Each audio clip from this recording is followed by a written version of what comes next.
तो आज आप लोगों को हम क्लास 10th का वास्तविक संख्या के बारे में पढ़ा रहे हैं। हाँ, और गेस क्वेश्चन है और आप लोगों का ऑब्जेक्टिव पूरा 100 पूछेगा, 100 में से 50 आप लोगों को बनाना है, जिसमें से वास्तविक संख्या के बारे में हमने 25 क्वेश्चन गेस किया है। और आप लोगों को अगर यह क्वेश्चन समझ में आ जाएगा, एग्जाम आसानी से निकल जाएंगे ना।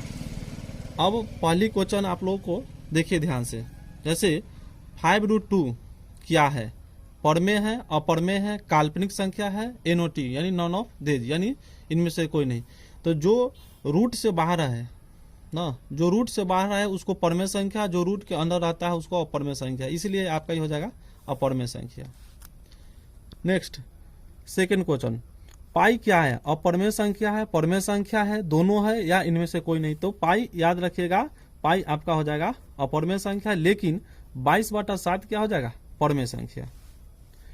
11/15 का दशमलव प्रसार डैश होगा, शांत होगा, अशांत होगा या दोनों होगा या इनमें से कोई नहीं होगा। तो आप लोगों को शांत और अशांत के बारे में पढ़े होइएगा, तो ध्यान से देखिए शांत के बारे में।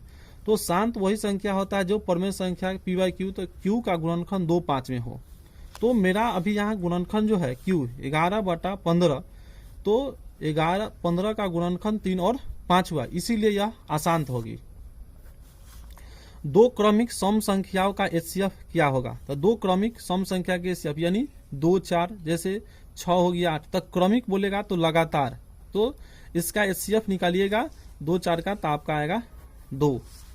इनमें से कौन अलग है? यानी इसमें से अलग का मतलब है कि 3 को समान होगा, एगो असमान होगा। यह परमेय संख्या हुआ, ये इसका करिएगा तो 4/4 ये भी हो गया परमेय संख्या, ये जब क्या ये अपरमेय संख्या हो जाएगा, ये परमेय होगा, इसलिए आपका अलग हो जाएगा इसमें से या सी नंबर। यदि n एक प्राकृतिक संख्या है तब n क्या होगा? हमेशा प्राकृतिक संख्या, हमेशा अपरमेय संख्या, हमेशा परमेय संख्या, कभी प्राकृतिक या कभी अपरमेय संख्या, कभी यह होगा। क्यों होगा? क्योंकि n के जगह पर जब प्राकृतिक संख्या डालेंगे तो कभी वर्गमूल निकलेंगे और कभी इसका वर्गमूल नहीं निकलेंगे ना। तो इसके लिए आपको कभी प्राकृतिक संख्या आएंगे और कभी अपरमेय संख्या आएंगे, इसीलिए इसका ऑप्शन हो जाएगा डी। 2 तथा 2.5 के बीच अपरमेय संख्या कौन होगा? तो इसके लिए अपरमेय संख्या निकालने के लिए √AB कर लीजिएगा अपरमेय संख्या का। तो √2.25 कितना हो जाएगा? आपका 5, इसीलिए बी ऑप्शन सही। नेक्स्ट क्वेश्चन, 6x के पावर 4y और 12x का महत्तम HCF निकालना है। HCF निकालने के लिए अगर y तो 6 का गुणनखंड 2 गुना 3 हो जाएगा, x गुना x गुना x गुना x, क्योंकि 4 गो x है, और y हो गया 12xy यानी 2 से 3 दूना 6 दूना 12, x और y हो गया। अब जो मैच करे वही आपका HCF होगा, बाद बाकी उसको छोड़ देना है। मैच कर गया यानी देखिए मैच क्या किया, 2 गुना 3 गुना x गुना y यानी 6xy। इस टाइप का एक क्वेश्चन आपको फिक्स है। √10 गुना √15 किसके बराबर होगा? तो हम लोग इसका क्या करेंगे, वर्गमूल निकालेंगे। तो देखिए, तो 10 का लिखते 2 गुना 5 और इसका लिखेंगे 3 गुना 5, तो क्या हो जाएगा? इसमें से 5 निकला और इसमें से 5 अगर रूट करेंगे तो 5, तो इसका हो जाएगा आपका 5√6। दो संख्याओं का गुणनफल क्या होता है? दो संख्याओं का गुणनफल क्या होता है? तो मौसा गुने लौसा के बराबर होता है। 6/15 का दशमलव प्रसार क्या होगा? तो इसको पहले काट देंगे, 3 दूना 6, 3 5 15, 2/5 यानी 5 q का जो गुणनखंड हुआ 5 में हुआ, इसलिए आपका शांत हुआ। निम्नलिखित में कौन परमेय संख्या है? तो परमेय संख्या के बारे में हम लोग पढ़े हुए हैं कि जो p/q के फॉर्म में हो उसे हम लोग परमेय संख्या कहते हैं। q का फैक्टर ना मतलब कि 0 मतलब कि नहीं होना चाहिए। तो अभी हम लोग इसके बारे में पढ़ेंगे कि निम्नलिखित में कौन परमेय संख्या है। तो यह जो रूट के अंदर रहता है वो अपरमेय संख्या, जो रूट से बाहर होता है उसको परमेय संख्या, यानी यह हो गया आप ही अपरमेय, ये भी अपरमेय हो जाएगा, ये भी आपका अपरमेय हो जाएगा और ये कट गया यानी 6/1 यानी यह परमेय संख्या हो जाएंगी। भाज ए और भाजक बी के लिए a बराबर BQ प्लस R में कौन सी शर्त है? यानी आपका 0 greater than equal to R ना less than 0 greater than R less than, यह आपका सही होंगे। दो या दो से अधिक अभाज्य संख्याओं का एचसीएफ क्या होगा? तो अभाज्य संख्या वैसा संख्या होता है जिसका गुणनखंड 2 हो, यानी कि वैसा संख्या जो एक या स्वयं से विभाज्य हो, यानी 2 और 3। अगर इसका एचसीएफ निकालेंगे तो 1 होंगे। दो लगातार विषम संख्याओं का एचसीएफ क्या होगा? लगातार संख्या हो गया जैसे 1 2 जैसे सब लगातार, तो 15 तो 16, इसका एचसीएफ निकालेंगे तो आपका 1 हो जाएंगे। जैसे कि समझ लीजिए जैसे 4 और 5 का एचसीएफ करें तो आपका 1 हुआ, और 5 से तो ये आपका 1 हुआ, इसीलिए एचसीएफ इसका 1 हो जाएगा। नेक्स्ट 6, 12, 15 का एचसीएफ क्या होंगे? एचसीएफ और एलसीएम का अनुपात क्या होंगे? यह थोड़ी क्वेश्चन को ध्यान से देखिएगा। जैसे 6 का गुणनखंड 2 गुना 3 होगा, 12 का 2 गुना 3 गुना 6 गुना 12, 15 का हो जाएगा आपका 3 गुना 5। तो जो मिलता है उसको हम लोग एचसीएफ कहते हैं, और जो नहीं भी मिले, कम से कम 2 को भी मिले, वो आपका लिख लीजिएगा। 2 2 यह हो जाएगा, फिर आपका 3 हो जाएगा, 5 हो जाएगा, यानी 5 3 15, 15 30 दूना 60। यानी अब आपको कहता है दोनों का अनुपात, किसका? एचसीएफ और एलसीएम का। तो एचसीएफ रेशियो एलसीएम, तो एचसीएफ कितना हो गया? 3 रेशियो 60, यानी 3/60, 3 दूना 6, यानी 1 रेशियो 20, यानी आपका यह हो जाएगा। हो सकता है एलसीएम पहले दे बाद में एचसीएफ दे, इसीलिए ध्यान से इसको देकर तब टिक मारिएगा। 200 अभाज्य संख्याओं का एचसीएफ क्या होगा? तो 200 अभाज्य संख्याओं का एचसीएफ 1 होगा ना। जैसे दोनों डिफरेंट होंगे, जैसे मान लें कि 18 और 25, तो आपका यह हो जाएगा इसका 1। 625 के अभाज्य गुणनखंडों में 5 का घात क्या होगा? देखिए ऐसे बना लेंगे, फैक्टर कर लेंगे। 5 से 1, 5 दूना 10, देखिए 5 से 50 25 और 5 का बार 1 2 3 4, यानी 5 आपका 4 बार आया।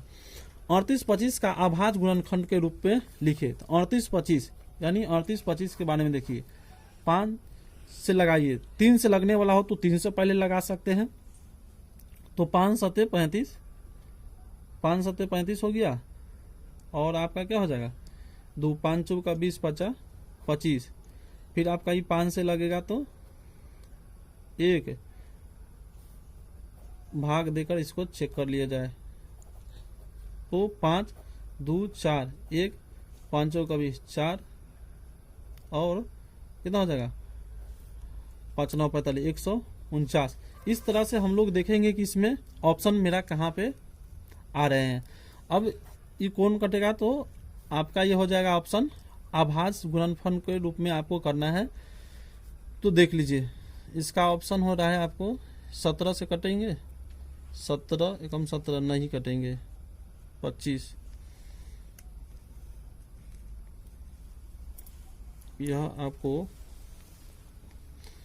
और 38 25 हो गया, 3 5 2 7 15 15 3 18, 3 से भी तो लग ही जाएंगे, 3 एकम 3 दूना 6, 3 7 21, 3 5 15, 3 से 3 चौका 12, 3 दूना 6, 3 5 15, 5 से 5 8 40 50 25, 5 से 17। देखिए यह हो गया आपका 3 के स्क्वायर, 5 का स्क्वायर और 17, 3 के स्क्वायर ये हो जाएगा। एचसीएफ इसका क्या बनेगा से देख लीजिए। अब देखिए, अब एचसीएफ गुने एलसीएम, दो संख्याओं का गुणनफल, दो संख्याओं का गुणनफल, संख्या आपका 1 और 8 है।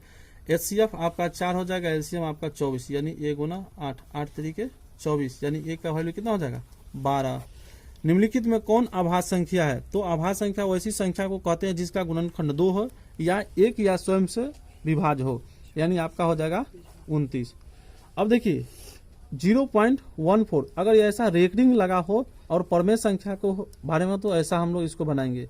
हम लोग पहले इसको जानेंगे कि कुछ नहीं है तो 14 0 और पॉइंट के बाद कितना है 2 अंक, तो 100, और इसमें से 1 घटा लिया, यानी 14/99, यह आपका ऑप्शन सही हो जाएंगे। 5.124 यह क्या है? पूर्णांक संख्या है, परमेय संख्या और परमेय संख्या है, इनमें से कोई नहीं। यह संख्या रुके हुए है, इसको PYQ के फॉर्म में लिख सकते हैं, इसीलिए आपका यह परमेय हो गया। यदि x तथा 45 का लॉसा 90 है और HCF 5 है, तो x का मान क्या होगा। तो आप अभी भी बनाए हैं HCF गुना LCM, यानी संख्या आपका इतना है x गुना 45, लॉसा आपका होगा इतना और मौसा 5, यानी 45 गुना 90, यानी 100 कितना 5 गुना 10। अब इतना का लॉसा निकालना है, आपको लॉसा निकालना है। देखेंगे वाई क्यू यानी x 1 2 3 4 5 6, यहाँ 6, y गुना y x स्क्वायर y 5, यानी x गुना x y 5 गो है, 5 बार इसको लिख लेंगे। जो मैच करे वो भी, न मैच करे वो भी, सब अभी आपका एलसीएम निकालना है, एलसीएम। तो x गुना y गुना y 2, हाँ अब ये भी लिख लेना है, x गुना x और ये भी लिख लेंगे y गुना, यानी 1 2 3 4 5, x के पावर 5, 1 2 3 4 5, यानी ये दोनों में x स्क्वायर, सबसे बड़ा यही ना हुआ है, x के पावर 6। ऑप्शन देखिए यह हो गया और यह आपका डी ऑप्शन हो जाएगा। चलिए।